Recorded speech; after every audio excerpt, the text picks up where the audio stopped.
Hi, welcome back. Thank you for joining me for the next One Piece review and discussion of everything that goes on in this chapter.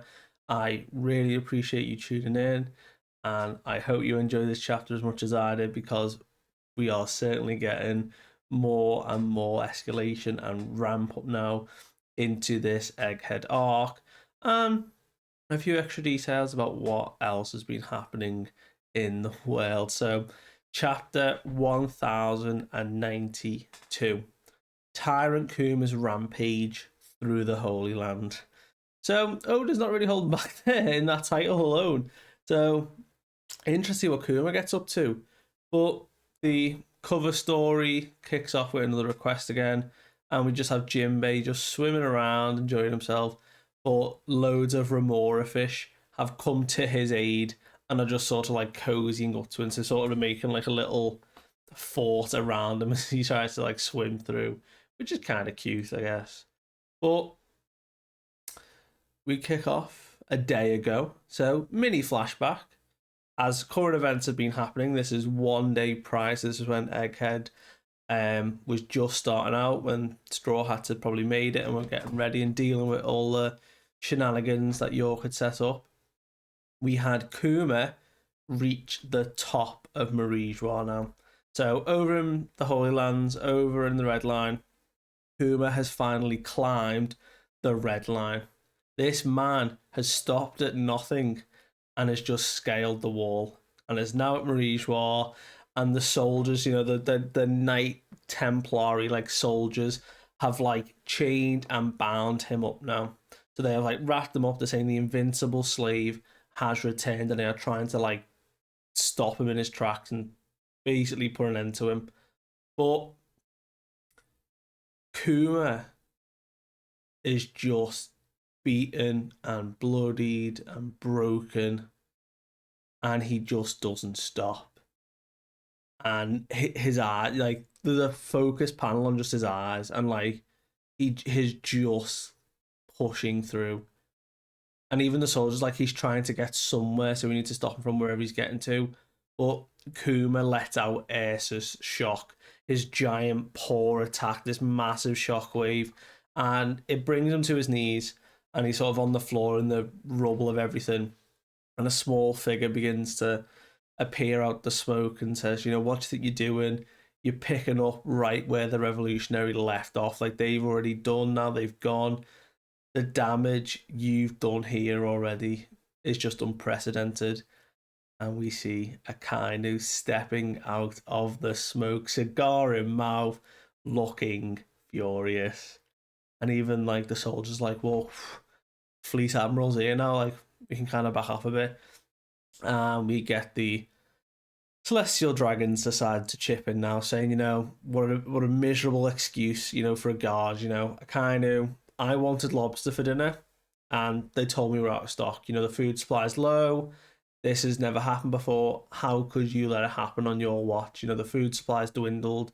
Oh, and actually, never mind that. We're like hurt from Kuma's attack.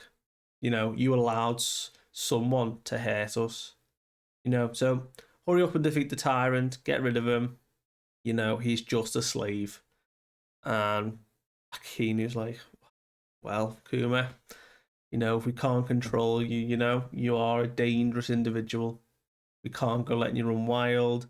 We cannot allow, you to continue. And he's now starting to like, his magma's like dripping from his hand, like getting ready to attack. And he starts to question that Kuma's personality, he says, was supposed to have been erased years ago when he got made into the person he is today, or the robot, the cyborg, the machine he is, shouldn't have a personality. And the question starts here.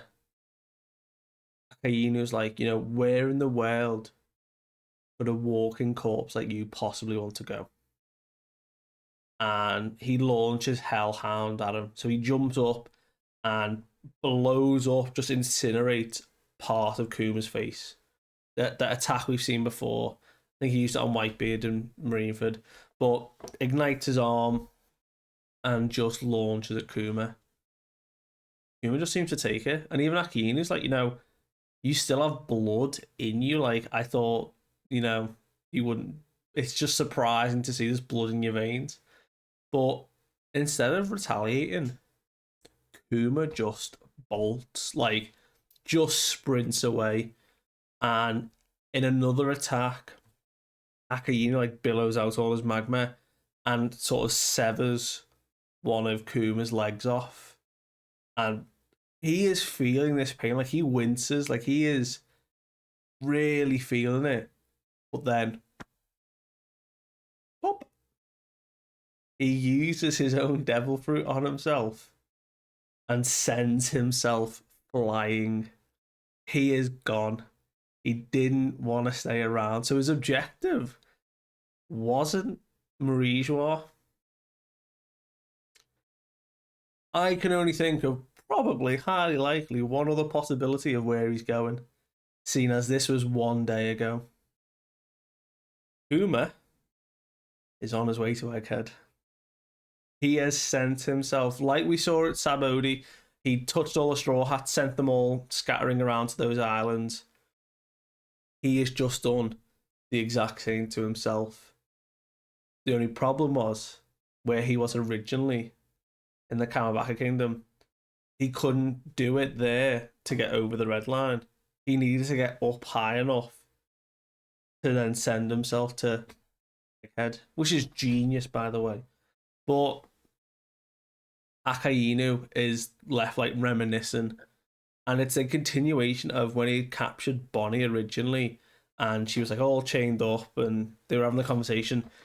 It's the following conversation afterwards where he tells Bonnie, like, look, all your crying's not going to bring Kuma back. Like, he's done. He actually volunteered himself to be reborn as a weapon. So, like, stop getting upset. And she's like, oh, you're lying. He never... She knows the truth now because she went through the memories. So maybe that was what triggered Kuma to return to Bonnie. Or Vegapunk's side. Who knows? But it's interesting to see what the old Bonnie was like hearing this information and being like, he'd never leave me, he'd never do that, he'd never abandon us. But now she knows like what's really happened from his memories. And the question comes up again, Akainu, like, where's he gone? Like, what's he doing? And he's really puzzled himself. He's like, where could he be going? And the Celestial Dragon's like, oh, you let him escape, you have the goals, call yourself Fleet Admiral, blah, blah, blah, blah. Yeah. And he's like, he's lost his will, his mind, everything. Where could a puppet like him be going? But we leave it there with Kuma sailing through the air, escaping from Akainu and all the damage he'd caused. And we pick back up during the fight in Egghead. And it seems like most of the pacifistas now have dealt with the sea beasts. So Kizaru gave the order, having beat Sentomaru on the authority ship, that all the pacifistas were going to turn on the sea beasts. And it seems like they've done the work, because a lot of the Marines have now landed on the Fabrio Stratum. They're like, yeah, we've landed. We're proceeding with the operation to occupy the island. Kizaru has gone ahead to infiltrate the lab above the clouds. So this, I assume this is just their comms, but it could also be them relaying back to Saturn. Saturn's still on one of the ships. He's safe. He is just currently being fed information of like the current goings on, who's where, what's happening. And we jump back up to the clouds, up into the Labostratum, and Kizaru is being just like pummeled by Luffy's Snake Man. So all those attacks, he's just straight into Snake Man, no issues. But Kizaru is putting up a big defense. He is, just sort of like blocking all these attacks. This is a quick guy now. He's like, you really are the man who took down Kaido. You're tough, you're quite formidable. I have to wonder, why is someone like you protecting Vegapunk, and not a single attack has landed. Kizaru is being so quick and so precise with like the lights from his hand. He's like blocking all the attacks. Nothing's getting through. And Luffy's like, back at you. Why do you want to kill like the old man? Like he calls him Applegram, which is kind of funny. But in the conversation throughout the attacks, Kizaru sort of just like dips, just vanishes, and an incredible perspective. He flies away from the island and he's like, why do I want to kill him? No, no, no, no, you don't understand. It's not like I want to kill him. I've known Vegapunk for a long, long time. This isn't something I want to do. And Luffy's like, how far did he go? Like, I can't even see him. And we get a perspective of the island is here, very small. Kizaru is over here. He has left the island, left even like what would be the atmosphere that Vegapunk said that the Vega Force could probably fly in. He's like must be like a mile or so outside. He's just flown off into the sky amongst the clouds, and he's like building an attack, and he's like disperses his body into like a light ray, and at first it's like very thin, and then just like gained a whole load of power. Like it just splits, and he's like, look, just don't get in my way. After all, speed is power.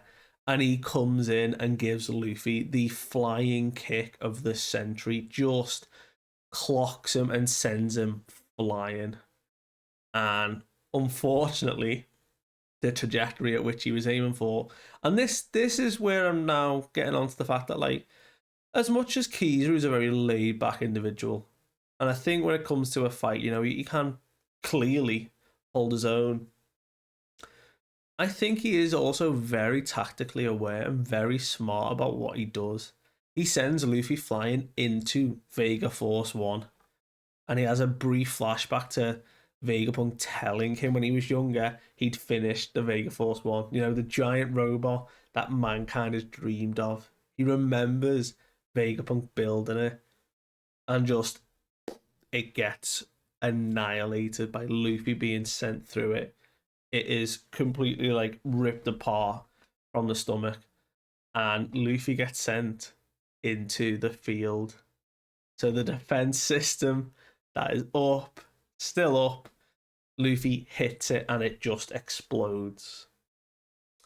So Frankie, Bonnie, and Lilith, who were still in Vega Force 1, have like fallen out of it, as well as the Sunny that was being carried has like landed on the clouds.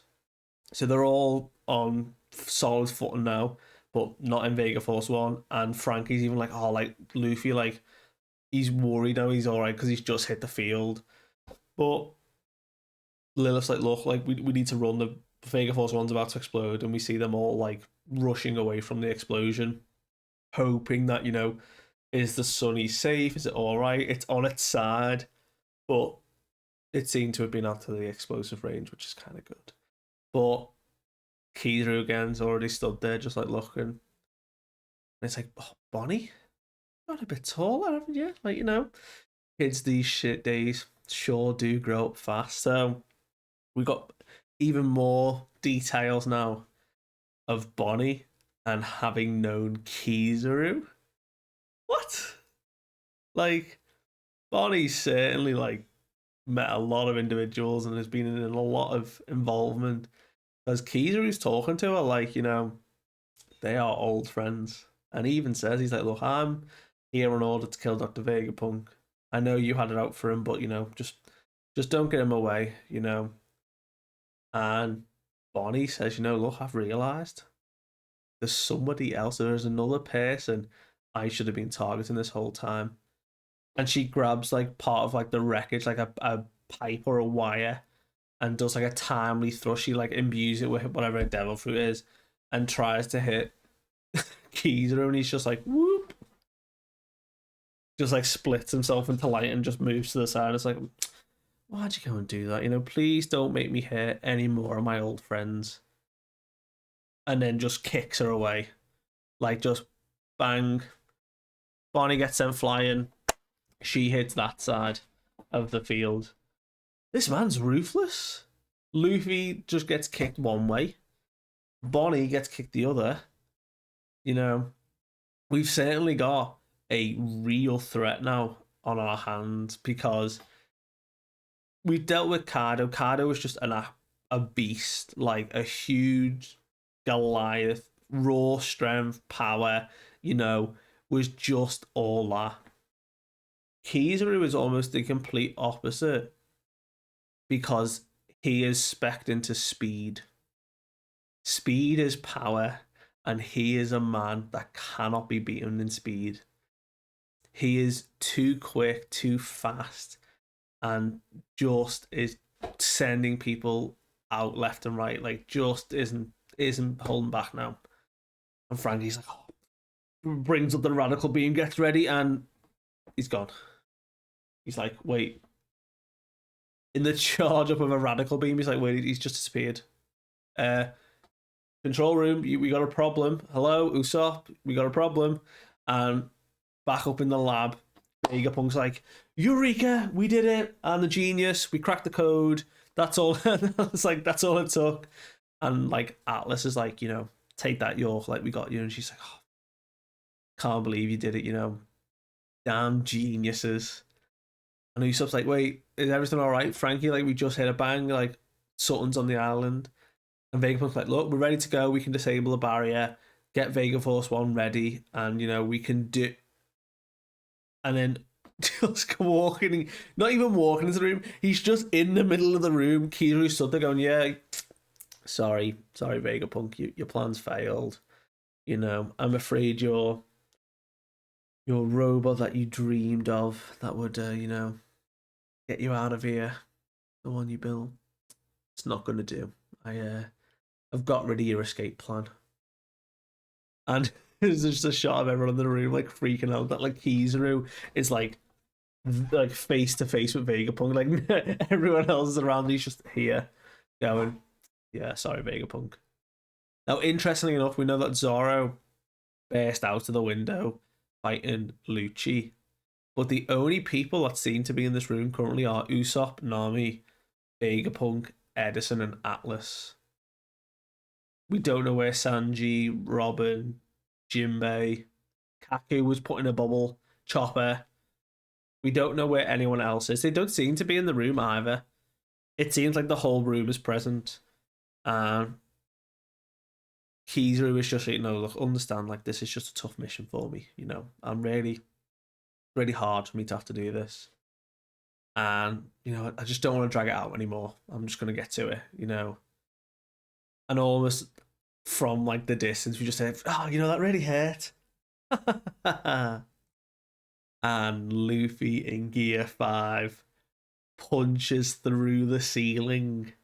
I mean, the ceiling was already broken anyway, but arm comes through, grabs Kizaru, and we see full giant Gear 5. Luffy being like, man, that really burns, like, why did you have to do that?